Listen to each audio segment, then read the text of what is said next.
We all have cognitive distortions. Cognitive distortions are thoughts that are distorted. They're irrational. They're not accurate.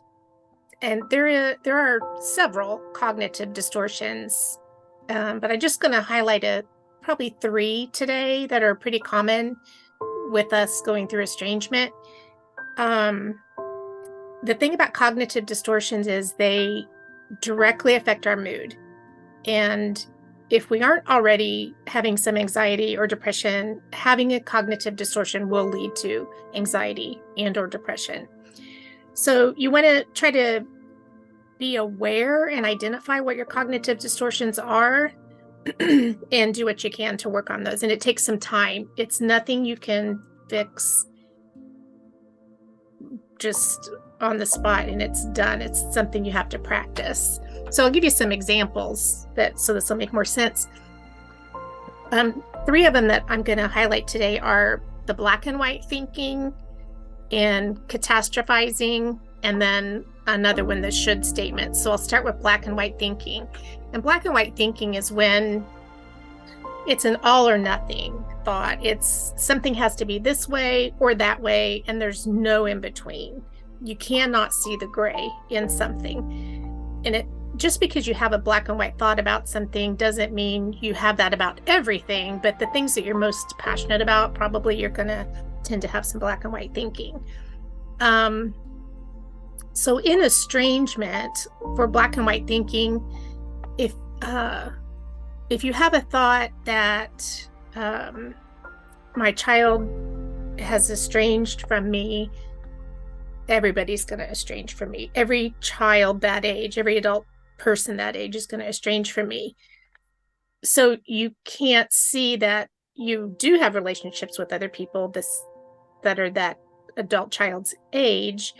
And you might tend to even start to stay away from people that are your adult child's age, because you think they're going to estrange from you. And it can make you sad, and it can make you anxious about being in a situation. I know I'll just real personally, quickly share this personal example is, I'm estranged from my daughter, and I work in my church youth group. And when all this was going on, I thought, I can't work there because they're, if my daughter's estranging from me, they're all going to estrange from me. So that was something I had to work through, and learn to see the gray, that I can't have relationships with other people, and they're not going to estrange from me. So another one is catastrophizing. Catastrophizing is when you make something worse than it is, and we tend to do that.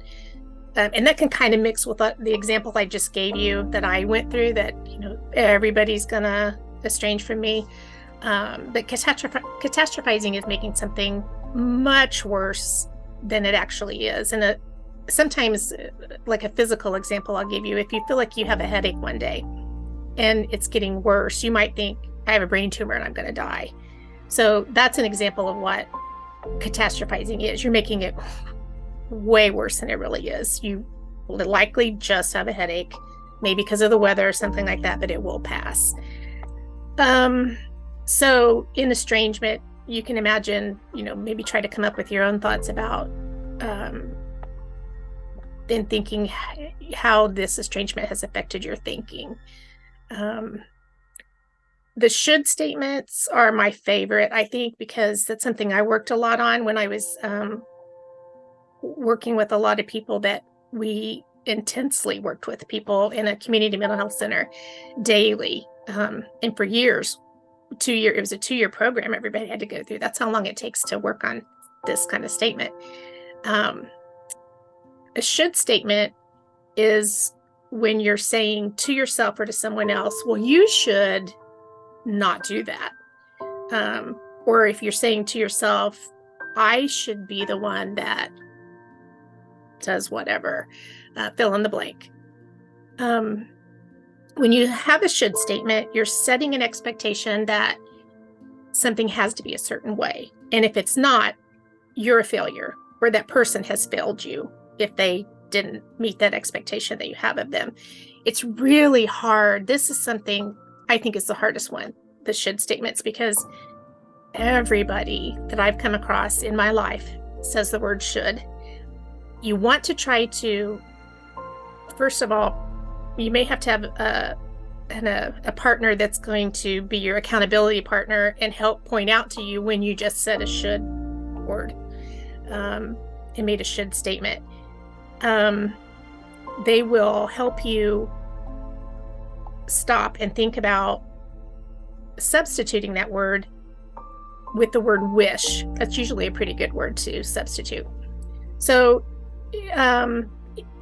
if you say, thinking back maybe as a parent, I should have spent more time praying with my daughter, for example. I have set up myself to have failed. And because I didn't do that, I failed. If I say the word should.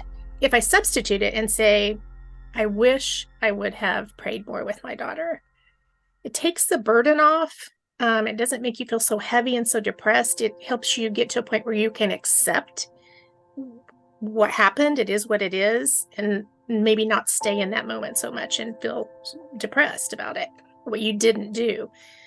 Because generally we think back about things we wish we would have not done or we wish we would have done. And we can't change them. It's in the past. So try to substitute. And one thing we say in our field when we're working with people is don't be shouldy. So it might be something you could write and post on your refrigerator to remind you to pay attention to the word should. But those are the 3 highlights that I wanted to make today. Okay. If I would recommend one cognitive distortion to work on, it would be that one to try first. And it's going to take practice. And you're going to have somebody help you point out that you're saying it because it's so automatic. We don't even know we're doing it.